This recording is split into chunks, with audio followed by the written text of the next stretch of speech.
মনে পড়ে না? লজ্জা করে না আপনাদের? বাংলাদেশ নিয়ে তাচ্ছিল্য করেন। 2001 সালে শিক্ষা হয় নাই।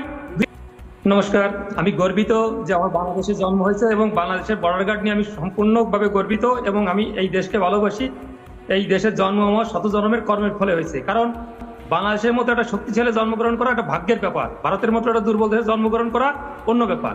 বিমল দা যে বললেন যে আমাদের যে বর্ডার গার্ডে যেটা করছেন আপনি যেটা বললেন, এখানে সীমান্তে নো ম্যান্স ল্যান্ড এবং 0 পয়েন্টের একটা ডিস্টেন্স থাকে, তারপর তার নিজস্ব সেই নো ম্যান্স ল্যান্ডে 0 পয়েন্টে আপনারা বেড়া দিতে পারবেন না। 2 তারিখ যখন বেড়া শুরু করেন তখন আমাদের বর্ডার গার্ডের মানে আপত্তিতে আপনারা যে বেড়া বন্ধ করছেন তখন সেটা 0 পয়েন্টে। আপনারা আজকে বেড়া শুরু করছেন, দীর্ঘতে কাজ চলছে, কিন্তু সেটা 0 পয়েন্ট থেকে আপনাদের সীমানায় করছে।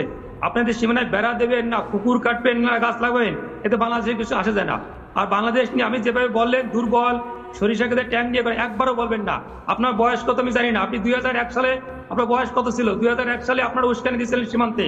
সেখানে পাদুয়ায় 16 থেকে 19 এপ্রিল এই 4 দিন যে গন্ডগোল করছিলেন, সেখানে আপনাদের 18 জন বিএসএফ মারা গেছে, আমাদের মারা গেছিল মাত্র 3 জন। আপনাদের 2 জন বন্দী হয়েছে, আমাদের 1 জনের বন্দী হয় নাই। আপনাদের 2 জন আহত হয়েছে, আমাদের মাত্র 5 জন আহত হয়েছিল। মনে পড়ে না? লজ্জা করে না আপনাদের?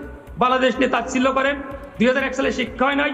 2005 সালে 18 বর্ডারে গন্ডগোল করছিলেন, সেখানে আমাদের অ্যাসিস্ট্যান্ট কমান্ডার শ্রীমান জীবন কুমার দিদি আমার সন্দেহ আছে আপনি নাম বাড়িয়ে বসেছেন। বাংলাদেশে কত বড় আমরা কি নাই? বিমল বাবু যে বললেন 2001 থেকে আপনার নামের পেছন থেকে বিবেকানন্দ